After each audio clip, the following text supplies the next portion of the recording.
इस देश में एक प्रधानमंत्री बना है, वो कह रहा है 75 साल बाद हमने पहली बार एक दलित महिला को राष्ट्रपति बना दिया। आदिवासी, एक आदिवासी महिला को पहली बार राष्ट्रपति बनाया। पता चला आप लोगों को? ये तो एक तरह से कहें तो ये अच्छी बात है, इसका विरोध तो हम नहीं कर सकते साहब, क्योंकि पहले भी बहुत लोगों की सरकार थी, आप वही आदिवासी को बना देते। लेकिन आदिवासी महिला को राष्ट्रपति बनाना तो अच्छी बात है, कहीं ऐसा तो नहीं कि नियत में कुछ खोट है, नियत में कुछ खोट है। कैसे? आपसे पूछ रहा हूं बच्चों, नौजवानों, बताओ इनके द्रौपदी मुर्मू जी के पहले कौन राष्ट्रपति था? जोर से बोलिए। किस जाति से आते थे? अच्छा, एक बात पता है, इस देश में भाजपा एक पार्टी ऐसी है जो कहती है कि जाति जाति करने वाले लोग दलित, पिछड़े, आदिवासी जो जातिवाद को बढ़ाते हैं। तो एक बात बताओ, रामनाथ कोविंद को राष्ट्रपति बनाया था तो उनकी जाति कौन बताया? कौन बताया? भाजपा वाले बताए ना, प्रेस कॉन्फ्रेंस करके बताए ना। किसने पूछा था किस जाति के हैं? राष्ट्रपति की कोई जाति होती है? राष्ट्रपति किसी जाति का होता है? द्रौपदी मुर्मू आदिवासी है, ये कौन पूछा था तुमसे? नहीं पूछा कोई, और बताया कौन? इसका मतलब कि वो सब बहुत सातिर लोग हैं, धोखा देते हैं। अब उदाहरण दे रहा हूं, सुनो आदिवासी समाज के लोगों, मैंने पहले भी कहा था, इस देश की बड़ी बड़ी राजधानियों में आपके पुरखों के हाथ से बनाए हुए ईंट, बालू, सीमेंट से बड़ी बड़ी जो इमारत खड़ी हुई है ना, वहां आपके बच्चों के भविष्य को बेचा जाता है। इसलिए उस दिल्ली के खिलाफ सजग रहना, आपके बच्चों को बर्बाद किया जा रहा है वहां पर। कैसे? रामनाथ कोविंद दलित थे, रामनाथ कोविंद दलित थे, और दलितों जैसे आपके यहाँ एक पेशा एक्ट है ना सर, आपके यहाँ वन अधिकार अधिनियम है ना, बिना आदिवासियों की ग्राम पंचायत में कोई जमीन नहीं छीन सकता, आपके यहाँ कोई पेड़ नहीं काट सकता, ये आपको हक मिला है ना। अनुसूची 5 में शामिल है ना, उसमें संशोधन भी कोई नहीं कर सकता ना। ये सब कौन बना के गया? भारत का संविधान। ऐसे ही दलितों के लिए एक कानून बना था, SC/ST atrocity prevention act. Hindi में बता रहा हूँ, पहले अभी सोनी सूरी का बात कर रहा था ना मैं, सोनी सूरी का मैंने अपने चैनल पर इंटरव्यू लिया है, कभी मौका मिले, मुझे पता नहीं ये बात यहाँ कहनी चाहिए कि नहीं, मंच पे बहुत वरिष्ठ लोग बैठे हैं, कि मेरा YouTube चैनल देखिए। अरे जिनके यहाँ आने के लिए सड़क तक 75 साल में नहीं बनी, वो YouTube चैनल कैसे देखेंगे? मैं तो शर्म कर रहा हूँ, कैसे YouTube चैनल पे देखेंगे? इस देश में वहां एक प्रधानमंत्री बैठ के कहता है डिजिटल इंडिया हो गया। आपके यहाँ कोई स्कूल है ढंग का क्या? नहीं। कोई ATM है क्या? नहीं। कोई बैंक है क्या? नहीं। इस बात का डिजिटल इंडिया हो गया भाई। डिजिटल इंडिया किसके लिए हुआ है पता है? अंबानी और अडानी के लिए। अंबानी अडानी कौन है पता है?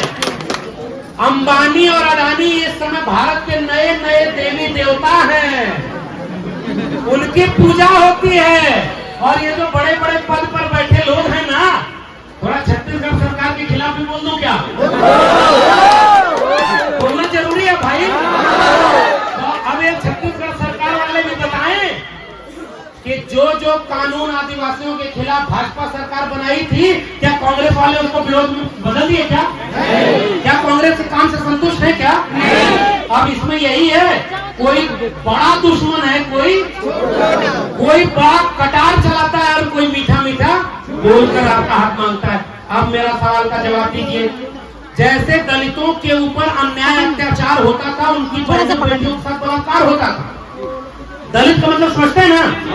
दलित जो अछूत था भाई, जो आज हिंदू बनाने आए, उससे पूछना कि दुनिया के किसी देश में इंसान को छू ले तो अपवित्र नहीं होता, और तुम जम्बू द्वीप पे आर्यावर्त भारत। रामनाथ कोविंद राष्ट्रपति रहने के बाद जिस मंदिर में गए, पुजारी ने उनको घुसने नहीं दिया। बताओ जाति बड़ी चीज है कि नहीं? है कि नहीं? राष्ट्रपति अगर मंदिर में नहीं घुस पा रहा है तो गरीब जनता जा पाएगी क्या? राष्ट्रपति मंदिर से गया तो पूरे मंदिर को गंगा जल से धुलवाया कि नहीं? जब तुम मनुष्य में भेद करते हो तो कल को आदिवासी को कह दोगे कि आदिवासी भी हिंदू नहीं, और हिंदू है तो बताओ इनके आदिवासियों के अपने रीति रिवाज से क्यों छेड़खानी कर रहे हो, इनके जंगल में क्यों छेड़ रहे हो? यही सवाल है ना। तो जैसे राष्ट्रपति रहते हुए रामनाथ कोविंद के समय SC/ST एट्रोसिटी एक्ट से सुप्रीम कोर्ट ने छेड़खानी कर दी थी, पता है कि नहीं? 2 अप्रैल का भारत बंद करना पड़ा था ना। उस 2 अप्रैल का भारत बंद किसके समय हुआ? जब दलित राष्ट्रपति। तो दलित राष्ट्रपति है तो SC/ST प्रिवेंशन एक्ट से छेड़खानी हो रही है। एक रोस्टर आया था, पता नहीं आप लोग जानते हैं कि नहीं, 13 पॉइंट रोस्टर, 13 पॉइंट रोस्टर, जानते हैं नहीं जानते होंगे? अरे सुनिए, मैं जिस विश्वविद्यालय में प्रोफेसर बना हूं ना, मैं आज भी खोजता हूं कि मेरे बस्तर के, मेरे झारखंड के, मेरे राजनांदगांव के किसी आदिवासी को खोजता हूं जो दिल्ली यूनिवर्सिटी का कोई प्रोफेसर बन के मेरे साथ खड़ा हो, मुझे नहीं मिलता है। बताओ 75 साल बाद इस देश में कौन है? कौन वाइस चांसलर है जो आदिवासी है? क्यों नहीं बने भाई आपके लोग प्रोफेसर? ये मेरा सवाल है। 13 पॉइंट रोस्टर आया था, पता है? उसमें 13 पॉइंट पर रोस्टर को रोक दिया और 14वां पद जो बनता तो वो आदिवासी को बनता। यानी अगर किसी यूनिवर्सिटी में 14 पोस्ट आती तो 14वीं किसको मिलती? आदिवासी को। जोर से बोलिए। और रोस्टर कितने पर रोक दिया? 13 पे। आदिवासी का नंबर ही बताओ किसके कार्यकाल में हुआ था? 5 मार्च का भारत बंद करना पड़ा ताकि इस देश के बड़े बड़े विश्वविद्यालयों में आदिवासी भी प्रोफेसर बने, आदिवासी भी वाइस चांसलर बने, आदिवासी भी पढ़ लिख करके देश चलाएं। वो काम नहीं हुआ। तो जैसे रामनाथ कोविंद के राष्ट्रपति रहते दलितों के खिलाफ सारा काम हुआ। मुझे डर है कि द्रौपदी मुर्मू को राष्ट्रपति बना के कहीं जल जंगल जमीन को अंबानी और अडानी के हाथों बेचा तो नहीं जाएगा? जोर से बोलिए, आपको क्या लगता है? आपको क्या लगता है बेचा जाएगा? आपको क्या लगता है खतरा है? जोर से बोलिए, खतरा है कि नहीं?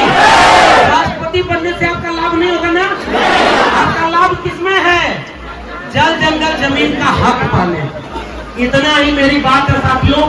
मैं केवल आपसे गुजारिश करने आया हूँ, लड़वाने वाले आजकल बहरूपिये आ गए हैं, बहरूपिये आ गए हैं। आपके यहाँ भी कोई आया है, मैं उसका नाम और नहीं लूंगा, जानता सब हूँ, सब जानता हूँ कौन कहाँ से आया है और क्या कर रहा है। मैं एक चुटकुला सुना रहा हूँ, सुनिए। 2-3 चुटकुला है, बारिश भी तेज हो रही है, बस बात खत्म करूंगा। हमारे यहाँ एक धर्म की बात थी। अच्छा और बोले, ये बात होनी चाहिए, एक तीर एक कमान, एक तीर एक कमान। अब चुटकुला सुनिए, धर्म के नाम पर जो भटकाएगा उसको मेरा चुटकुला सुनाइएगा, और मेरे ऊपर कोई अगर कुछ कहे तो कहिएगा कि वो आया था तो बिरसा मुंडा की बात कर रहा था, ज्योतिबा फुले और डॉक्टर अंबेडकर की बात कर रहा था, पेरियार की बात कर रहा था। तो उनको अगर विरोध करना है तो जाओ उन लोगों का विरोध करो। हमारे यहाँ तो चुटकुला चलता है। क्या चुटकुला चलता है सुनिए, भोजपुरी समझ जाए तो बताइएगा। आखिरी में एक गांव में कुछ बच्चों ने गधा मार दिया। गधा समझते हैं? गधा की हत्या कर दी। अब गांव के लोग परेशान हो गए, गांव के पंडित के पास गए कि हुजूर इस गांव के लड़कों ने गधा मार दिया है। पंडित नाराज होकर खड़ा हुआ, अरे गधा मारना तो बहुत बड़ा पाप है, इसका तो वेदों में लिखा है कि 22 प्रकार के नरक होते हैं, किसी में तुमको तला जाएगा, किसी में तुमको भुना जाएगा, किसी में तुमको काटा जाएगा, किसी में तुमको सड़ाया जाएगा। बड़ा पाप लग गया। तो गांव वाले बोले कि मुक्ति कैसे मिलेगी? तो कहा हवन कराना होगा। कितना खर्चा आएगा? कहे लाखों रुपया खर्चा आएगा। फिर धीरे से गांव वाला एक जाकर कहा, पंडित जी जो 4 लड़कों ने गधा मारा है उसमें एक आपका बेटा संतोष भी था। अब आप सोचिए क्या होगा। जैसे ही उसने कहा कि उसमें आपका बेटा संतोष भी था, तो पंडित जी आराम से बैठे और बोले, 2-4 लइकन में एक संतोष और गधा के मरले में कौनो ना दोष। यानी अभी थोड़ी देर पहले जो पंडित जी बता रहे थे कि अरे बहुत बड़ा पाप है, जब उनका अपना बेटा आया तो पता चला कोई दोष नहीं है, माफ है। धोखा है कि नहीं? धोखा है कि नहीं? हमारे लोग धोखा खाए थे क्या? बिरसा बिरसा मुंडा धोखा खाए? जोर से बोलिए, धोखा खाए? नहीं खाए ना। जयपाल सिंह मुंडा धोखा खाए? आप क्यों खाएंगे धोखा? मेरा सवाल है, आप धोखा खा जाएंगे? एक और चुटकुला सुनिए। एक आदमी पेड़ पर चढ़ गया खजूर के, ऊपर से नीचे देखा तो डर लगने लगा, तो हनुमान की पूजा करता था। मैं किसी के खिलाफ नहीं बोल रहा हूं, मैं तो चुटकुला सुना रहा हूं। मैं किसी देवी देवता के खिलाफ नहीं बोल रहा हूं। सुनिए, मेरा दोस्त था, वो ऊपर से देखा, कहा हनुमान जी अगर मैं सही सलामत नीचे उतर गया तो इस मंगलवार 1 किलो लड्डू चढ़ाऊंगा। थोड़ा ताकत मिला, आधा दूर उतरा तो कहा हनुमान जी आजकल बड़ी गरीबी है, नौकरी कोरोना में चली गई है, आधा किलो लड्डू चढ़ाऊंगा, उधर में खुश हो जाना। थोड़ा और नीचे उतरा तो कहा कि हनुमान जी हर मंगलवार आपके यहाँ बड़ा लड्डू चढ़ता होगा, मैं पाव भर चलाऊंगा 250, उतने में खुश हो जाना। उसके बाद ऐसा करते करते जमीन पर उतरा, कान पकड़कर उठक बैठक किया कि हनुमान जी न आज के बाद जीवन में कभी पेड़ पर चढ़ूंगा और न लड्डू चढ़ाऊंगा। ये दिमाग लगाना है और कुछ नहीं करना, कुछ नहीं करना। हमें किसी के धर्म से लड़ना है क्या? नहीं। जाओ तुम मंदिर लेके अपना रखो, मंदिर से आपकी लड़ाई है क्या? नहीं। किसी धर्म से आपकी लड़ाई है क्या? नहीं। आपकी लड़ाई तो आपकी अपनी है ना। आपकी लड़ाई जल जंगल जमीन की है ना। भटकिएगा मत, कोई आपको भटकाएगा, लड़ाएगा। हाथ जोड़कर आदिवासी लोगों, अगर हम आपस में लड़ गए ना, क्योंकि वो बहुत चालाक धूर्त लोग हैं, हमारे खिलाफ हमारे लोगों को आगे करेंगे, जानते हैं ना, हमारे खिलाफ हमारे आदिवासी को। अरे कहेंगे कि ये गोंड आदिवासी है, ये दूसरा आदिवासी है, ये अलग है, वो अलग है। आप दोनों ऐसे हाथ पकड़ के कहना कि एक तीर एक कमान, यही मेरा वादा है आपसे कि लड़िएगा मत, सारे आदिवासी एक जैसे। और मंदिर मंदिर के नाम पर नहीं लड़ना। नोटबंदी हुई थी, नोटबंदी हुई थी, पता है 500 और 1000 के नोट बंद हो गए थे, पता है ना। तो इस समय क्या हुआ कि एक आदमी बड़ा चालाक था, थोड़ा काला धन रखा था, वही काला धन जिसको बाबा रामदेव बोले थे ले आएंगे और आप लोगों को दे देंगे, 15-15 लाख रुपया मिल जाएगा। 15 रुपया भी मिला क्या? 15 रुपया भी नहीं दिया ना। ये सब दिल्ली में बैठ के झूठ बोलता है कि नहीं, और आपका वोट ले लेता है। अगली बार आदिवासी को आदिवासी लड़ा देगा। नोटबंदी हुई, एक आदमी मंदिर चला गया और कहा कि 500 और 1000 की जो नोट बंद हो गई थी वो धड़ाधड़ मंदिर पे चढ़ाने लगा कि भगवान को ही खुश कर लेता हूँ, नोट तो बंद हो गई है, बैंक जा नहीं सकता। अचानक एक व्यक्ति बीच में आया और कहा अरे ये नोट बंद हो गई है, भगवान को क्यों चढ़ा रहे? आदमी बोला अरे भगवान को थोड़े पता है कि ये नोट बंद हो गई है। तो वो आदमी जोर से बोला भगवान थोड़े ही नोट लेता है, जो नोट लेता है उसको पता ही कि ये नोट बंद हो गई है। आप चढ़ाते थे भगवान के नाम पर, और बीच में कौन? विवेकानंद का नाम सुना है आपने? ये हिंदू धर्म वाले उनका बड़ा नाम लेते हैं विवेकानंद का। आपका रायपुर एयरपोर्ट विवेकानंद के नाम पर है। विवेकानंद बहुत बड़े हिंदू थे, गणेश की पूजा कर रहे थे, मंदिर के सामने बैठे थे और देखे कि उनके सामने जो चढ़ावा चढ़ाया गया लड्डू, वो एक चूहा लेके भाग रहा है। तो और विवेकानंद बोले कि ये कैसा भगवान है, अपना लड्डू नहीं बचा सकता तो हमको क्या बचाएगा? ये विवेकानंद की कहानी है।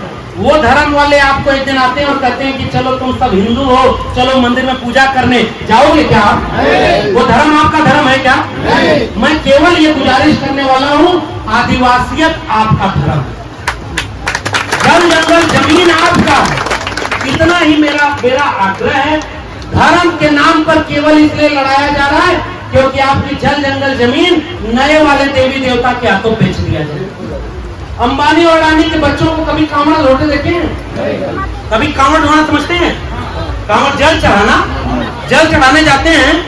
हिंदू धर्म खतरे में है, ये किसके बेटा बेटी को बचाने के लिए बोलते हैं? सब दलित पिछड़ा आदिवासी को समझाएंगे कि हिंदू धर्म खतरे में है। और मलाई कौन खाता है हिंदू धर्म की? अच्छा, अगर सबका धर्म था तो मंदिर में पुजारी सब क्यों नहीं हुए? सारे लोग पुजारी होने चाहिए कि नहीं? कोई ऐसा मंदिर है जिसका पुजारी आदिवासी है? बताइए भाई, कोई आदिवासी पुजारी है? कोई पिछड़ा पुजारी है? कोई दलित तो मंदिर में नहीं जा सकता था। अब एक काम करिए, मंदिर वालों से कहिए जितना चंदा जाता है वो सब सरकारी होगा और सारे मंदिरों को सरकारी कर दो और सरकार सबका पैसा लेगी, अपने आप आधा झगड़ा खत्म न हो जाए तो कहिए। गलत कह रहा हूं क्या? अगर भगवान मेरा है तो मुझे उसको खुश करने के लिए पैसा देने की क्या जरूरत है भाई? पैसा देने की जरूरत है? मेरा भगवान तो मेरे पहाड़ पर बसता है। मैं यहाँ से जब फसल काट कर आदिवासी गीत गाऊं तो उसमें गीत में क्या था? गांव छोड़ा बना ही, जंगल छोड़ा बना ही, माए माटी छोड़ा बना ही, लड़ाई छोड़ा बना ही। वो लड़ाई आपकी